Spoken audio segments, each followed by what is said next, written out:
नमस्कार श्रोते हो, दीपक रेगी कथाकथन चॅनलवर तुम्हा सगळ्यांचं मनापासून स्वागत. श्रोते हो, तुम्ही ऐकताय प्रभाकर बागुल यांची बापू बिरू वाटेगावकर ही कादंबरी आणि आज भाग 5वा. रंगा शिंदे मेला. रंगाचा खून झाला.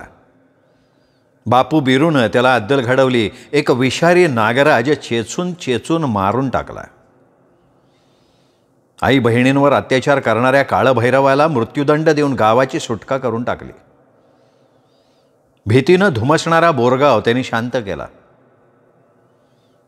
रात्री खूप उशिरापर्यंत हीच चर्चा चालू होती गावात. सगळीकडे आनंद पसरला होता. बायकांच्या आनंदाला तर सीमाच नव्हती. आपण भयमुक्त झालो म्हणून त्या प्रसन्न झाल्या होत्या. दुसऱ्या दिवशी बोरगावात हा आनंद साकार करण्यासाठी घराघरावर गुढ्या उभारल्या गेल्या, दारांवर तोरणं चढली, अंगणात रांगोळ्या काढल्या गेल्या. लोकांनी गोडधोड पुरण शिजवून खापरावरच्या पोळ्या खाल्ल्या. कायद्यानुसार गावच्या पाटलानं पोलीस स्टेशनला वर्दी दिली. पोलिसांनी बोरगावात येऊन पंचनामा केला. गंगानं आपल्या भावाचा खून बापू बिरू वाटेगावकरनं केला म्हणून पोलीस स्टेशनला फिर्याद देऊन टाकली. गावचा पाटील म्हणून पाटलानं आपलं कर्तव्य बजावलं होतं. त्याच्यावर गावातल्या कोणाचाही रोष नव्हता. उलट रंगा शिंदेच्या बदफैलीपणाचा अतिशय राग होता. एक काळभैरव मेला म्हणून त्यांना मनस्वी आनंद झाला होता.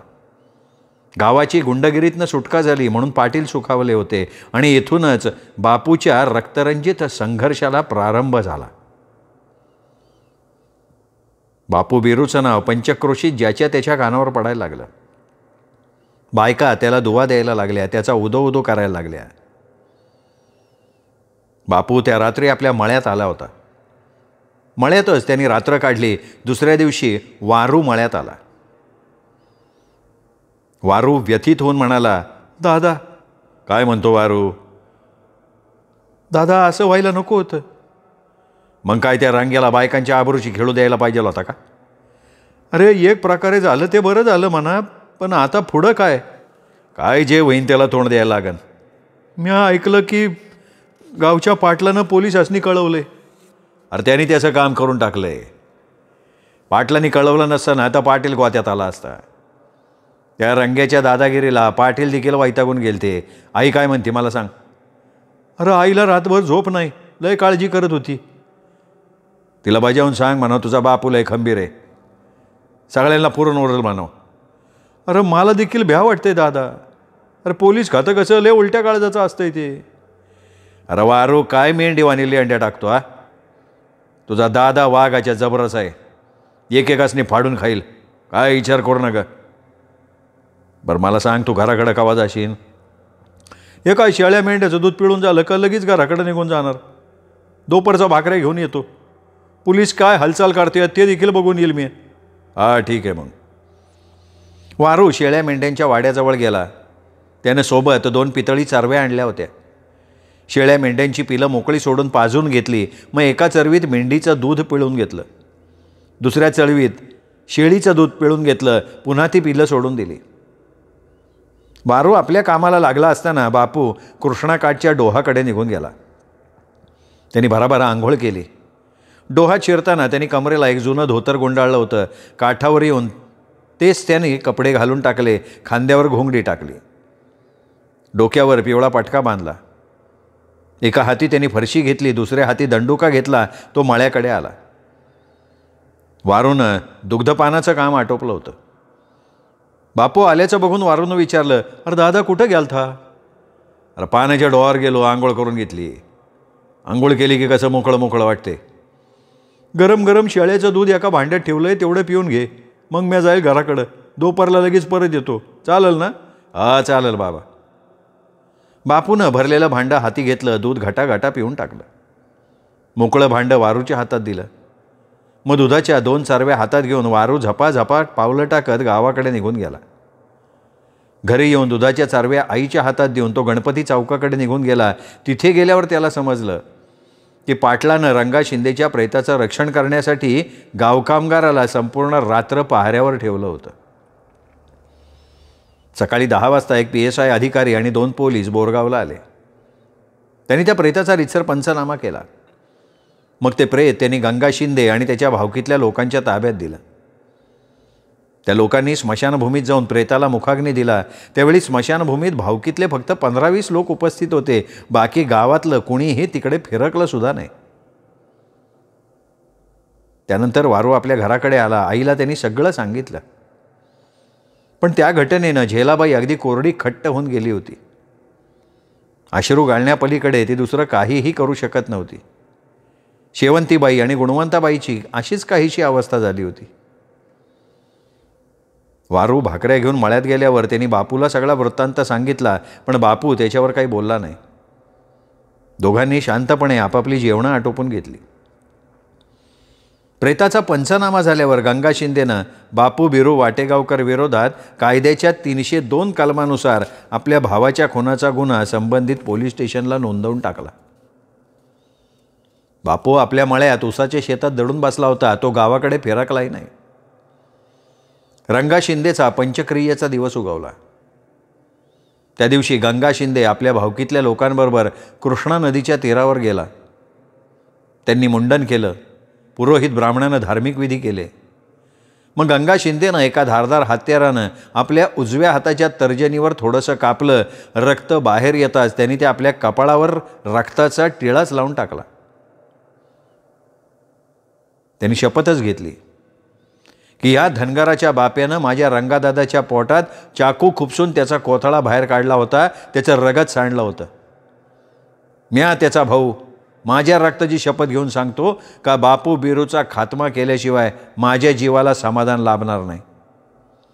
रक्ताचा बदला म्या रगत सांडून घेईन. मला कोणी रोखू शकणार नाही. गंगा शिंदेनं घेतलेली शपथ वाऱ्यासारखी बोरगावात पसरली. पंचक्रोशीत पसरली. त्यामुळे कृष्णा खोऱ्यात वातावरण एकदम गंभीर झालं. एक प्रकारची दहशत निर्माण झाली.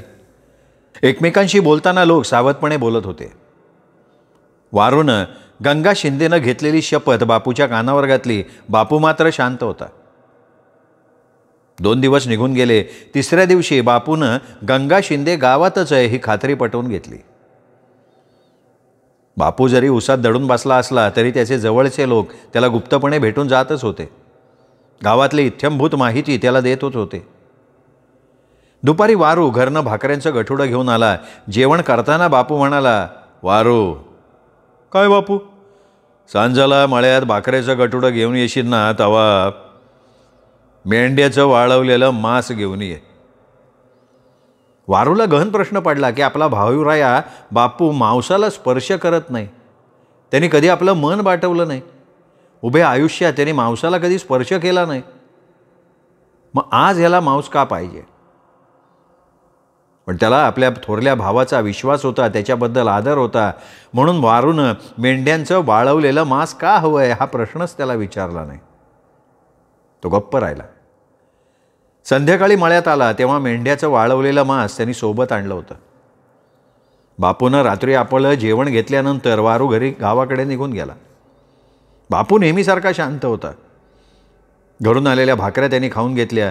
थोडा वेळ विहिरीच्या कठड्यावर बसला. चांदण्यांचा मुक्त संचार बघत राहिला. वरती आकाशात तारका नक्षत्र लुकलुकत होती. त्यांचं अवलोकन केल्यावर त्याने आपला अंदाज बांधला. मध्यरात्र उलटली हा त्याचा अंदाज. मग आपल्या मनाचा हिया करून तो उठला. वाळवलेल्या मेंढीच्या मांसाची पिशवी त्याने आपल्या कमरेच्या कसाला बांधली. एका हातात फरशी घेऊन दुसऱ्या हातात जाड दंडुका घेतला. पायातली वाहण करा करा वाजवत तो बांधा बांधानं मळ्याबाहेर आला. सभोवताली काळाशार अंधार पसरला होता. 2 हातांवरचं काही दिसत नव्हतं. तो अंधार चिरत ढाण्या वाघ बोरगावच्या दक्षिणेकडे निघाला. बोरगावपासून दक्षिण दिशेकडे 3 फरलांग अंतरावर शिंदेंची वस्ती. शिंदेच्या भावकीतले लोक त्या भागात राहत. काहींची बरीच मोठी शेती होती. काहींनी आपली शेती दारूच्या व्यसनामुळे विकली होती. गंगा शिंदेजवळ फक्त 1 एकर शेती होती. तो ती शेती करायचा. थोडंफार धान्य भाजीपाला पिकवायचा आणि आपल्या कुटुंबाचा चरितार्थ चालवायचा. त्याला गीता नावाची मुलगी होती. गंगाची पत्नी त्याला शेतीच्या कामकाजात मदत करायची. गीता 10 वर्षाची असल्यामुळे ती घरातलं कामकाज सांभाळून घ्यायची. गंगा शिंदेनं शेतातच मातीच्या भिंती उभारून त्यावर ऊसाच्या पाचटचं छत टाकून तो तिथे राहत होता. शेतात विहीर खोदून त्यांनी मोठनाड्याची सोय करून आपली शेती थोड्याफार प्रमाणात कसून आपल्या संसाराचा गाडा तो कसा तरी पुढे ढकलत होता. आपल्या घराचं, आपल्या कुटुंबातल्या व्यक्तींचं संरक्षण व्हावं म्हणून त्यांनी 3 कुत्री पाळली होती. मळ्यात आपल्या कुटुंबासह कुठलाही शेतकरी संरक्षणासाठी कुत्री पाळतच असतो. अंधारातून वाटचाल करत बापू गंगा शिंदेच्या बांधाजवळ आला. कुत्र्यांना लगेच अनोळखी माणसाची चाहूल लागली. कुत्र्यांची घ्राणेंद्रिय खूप तीक्ष्ण असतात. त्यांना अनोळखी व्यक्तीचा वास ताबडतोब येतो. त्या कुत्र्यांनी भुंकायला सुरुवात केली. सभोवतालचा सगळा आसमंत कुत्र्यांनी डोक्यावर घेतला. त्यांच्या कल्लोळानं आसमंतातली शांतता भंग पावली. त्या कुत्र्यांच्या कल्लोळानं गंगा शिंदेची झोप चाळवली. शेजारी झोपलेल्या पत्नीला अर्धवट झोपेत तो म्हणाला, "इमले, अहो काय म्हणताय? एक तर दिसभर शेतातून आता राबून राबून जीवन कसा होतो. रात्री देखील पुरेशी झोप मिळत नाही." "अगं ते काय होतंय ते बघ ना." "चांगलं मर्दासारखं माणूस तुम्ही, अशा वेळी पुरुष माणसानं पुढं व्हायचं ना. ते सोडून बायको माणसाला पुढं करताय. काय म्हणावं तुमच्या मर्दुमकीला?" अर्धवट झोपेत असलेल्या गंगा शिंदेनं बाजूला हातानं चाचपून बघितलं. ती उठली नाही म्हणून तो आपल्या अंथरुणात उठून बसला. त्यांनी बायकोला चांगली अर्वाच्य शिवी हासडली, पण तिने ऐकलं नाही ऐकल्यासारखं केलं. आपली कूस बदलून ती दुसऱ्या कुशीवर वळून गेली. गंगा शिंदेच्या डोळ्यात झोप मावत नव्हती. तो तसाच आपल्या अंथरुणात बसून राहिला. बाहेर बापू अंधारात एक एक सावधानतेनं पाऊल उचलत होता, पुढे पुढे सरकत होता. पण ती कुत्री इतकी जवळ होती की त्याला एक पाऊल पुढे टाकू देत नव्हती. तरी त्यांनी एकाला आपल्या फरशीचा घाव घालून यमसदनी रवाना केलं होतं. मग त्यांनी आपल्या कमरेच्या कासाला हात घातला. आपल्या खास ठेवणीतली दौलत म्हणजे ती पिशवी हातात घेतली. हळू आवाजात चुचकारत तो पुढे पुढे सरकायला लागला. आपल्या हातातल्या पिशवीतले वाळलेले मांसाचे तुकडे तो त्या कुत्र्यांच्या दिशेनं फेकायला लागला. ती दोन्ही कुत्री त्या मांसाच्या तुकड्यावर तुटून पडतात बापूनं अंधारात दडलेल्या घराच्या दाराकडे झेप घेतली. चवताळून त्यांनी आपल्या दणकट हातानं दारावर ठोसा मारला. त्या जबरदस्त ठोश्यानं ते जीर्ण झालेलं दार जवळजवळ हादरलं. आत अंथरुणात अर्धवट झोपेत असलेल्या गंगा शिंदेनं तो आवाज ऐकला आणि तो ताडकन अंथरुणात उठून बसला. त्याची पाचावर धारण बसली. त्याला भीती वाटायला लागली की आपण आपल्या थोरल्या भावाच्या रक्ताचा सूड उगवायची जी शपथ घेतली तो आलेला आत्ता बापू बिरू तर नसेल. नुसत्या त्या विचारानं तो जागेवर थरथर कापायला लागला. त्याला घाम फुटला. दारापर्यंत जायची त्याची हिंमत झाली नाही. त्यांनी थरथरत्या आवाजात विचारलं, "कोण आहे?" "मी आहे बापू, दार उघड रांडीच्या." त्याची अवस्था कठीण झाली. कापायला निघालेल्या बोकडासारखा तो जागेवर थरथरायला लागला. त्या जबरदस्त ठोक्यानं शेजारी झोपलेली त्याची बायको अंथरुणात उठून बसली. इतकंच काय, आपल्या आईच्या बाजूला झोपलेली गीतासुद्धा उठून बसली. दार उघडलं जात नाही म्हणून बापू बिरू थोडा वेळ दाराशी थांबला, पण नंतर त्याचा राग अनावर झाला. कपाळावरची शीर तटतटायला लागली. त्याचवेळी त्यानं आपल्या हातातल्या दंडुक्यानं दाराच्या फळीवर असा आघात केला की ते दार जागेवर उन्मळून पडलं. बापू बिरूला आपल्या घरात शिरलेलं बघून त्याला साक्षात यमराज आपल्या झोपडीत शिरल्याचा भास झाला. तो कसा तरी लटपटत्या पायाने उभा राहिला. त्याने बापूची एवढी धास्ती घेतली होती की त्याने आपल्या जीविताची आशाच सोडून दिली.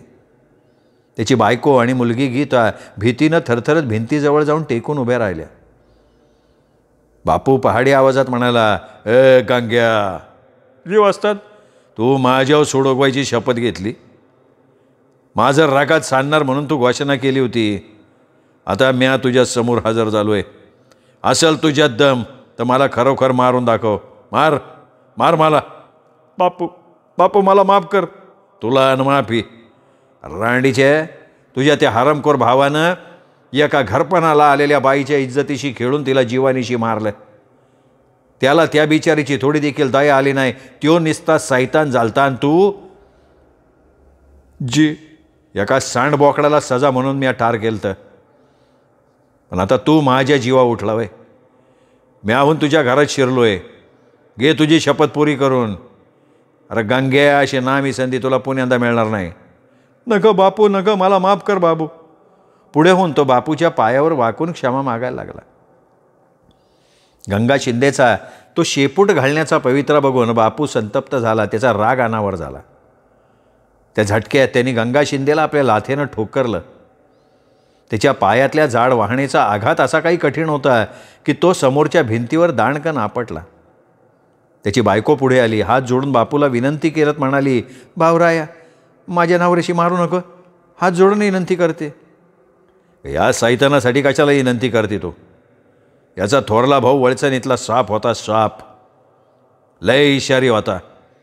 याला रांडाचा त्याच्या पापानं, त्याच्या पापाचा भरला होता घडा. यो तुझा नवरा बी त्याच मार्गानं जाणार हे खात्री असू दे. याला मी चांगलं ओळखले. हा देखील त्याच्यासारखाच इशारी आहे. कवा उलटल काही सांगता येणार नाही. माझं रगत सांडायला निघाला होता हरामी. याला जित्ता ठेवणं ठीकच नाही. यो सैतान देखील त्याच्या वळणावर जाणार. बोलता बोलता बापूचा राग मस्तकाला भिडला. त्याच्या डोक्यात सणक भिनली. आपली धारदार फरशी ओठ आवळून त्याच्या खांद्यावर त्यांनी कचकन घातली. गंग्या जनावरासारखा कासा विसून ओरडला. उसावर घाव घातल्यावर तो जसा उभा चिरत जातो तसा गंगा शिंदेचा उजवा खांदा चिरला गेला. हातासकट तो खाली आला. भयळकन रक्त सांडलं. रक्ताचं थारोळं साचलं. त्या थारोळ्यातच तो कोसळला. आपल्या नवऱ्याचा तो भीषण मृत्यू बघून ती स्त्री इतकी भयभीत झाली की धाडकन खाली कोसळून बेशुद्ध पडली. गीता इतकी घाबरली की रक्तानं न्हायलेला आपल्या जन्मदात्याचा देह बघून ती मोठमोठ्यानं रडायला लागली. रडून रडून थकली आणि जाग्यावर झोपी गेली. बापू निर्विकार दृष्टीनं त्या निष्प्राण देहाकडे बघत होता. नंतर तो लगबगीनं बाहेर पडला आणि काही वेळात अंधारात पसार झाला. बापूनं भर चौकात रंग्या शिंदेचा मुडदा पाडला होता. त्याला पूर्ण खात्री होती की रंग्याच्या बाजूनं गावातलं कोणीही साक्षीदार म्हणून उभं राहणार नाही. त्याबाबतीत तो निश्चिंत होता. पण गंग्याचा मुडदा पडला तेव्हा त्याची बायको, त्याची लेक घरात होतं. त्यांच्या पुढ्यात बापूनं त्याला ठार केलं होतं. बापूचा एक विशेष म्हणजे तो गावगुंड, अन्यायी, अत्याचारी अपराध्यांना सजा द्यायचा, पण मागे पुरावा काही ठेवायचा नाही. यावेळी बापूची मोठी अडचण झाली होती. तो अबला स्त्रीवर हात टाकायचा नाही, त्यामुळे त्यांनी गंगा शिंदेच्या स्त्रीवर हत्यार चालवलं नव्हतं. गीता एक तर मुग्ध निरागस बालिका, तिलासुद्धा त्यांनी हात लावला नव्हता. दुसऱ्या दिवशी गाव पाटलानं पोलीस खात्यात वर्दी दिली. पोलिसांनी पंचनामा केला. गंगा शिंदेच्या बायकोनं आणि गीतानं स्पष्टपणे सांगितलं की माझ्या नवऱ्याच्या, माझ्या वडिलांचा खून बापू बिरूनं केला. तशी फिर्याद त्यांनी संबंधित पोलीस स्टेशनला दिली. बापू बिरूवर कायद्याच्या 302 कलमाखाली खुनाचा गुन्हा रीतसर नोंदवला गेला आणि मग मात्र बापू फरार झाला. मित्रांनो, प्रभाकर बागुल लिखित बापू वीरू वाटेगावकर या कादंबरीचा 5वा भाग इथेच संपला. 6वा भाग उद्या. तोपर्यंत नमस्कार मित्र.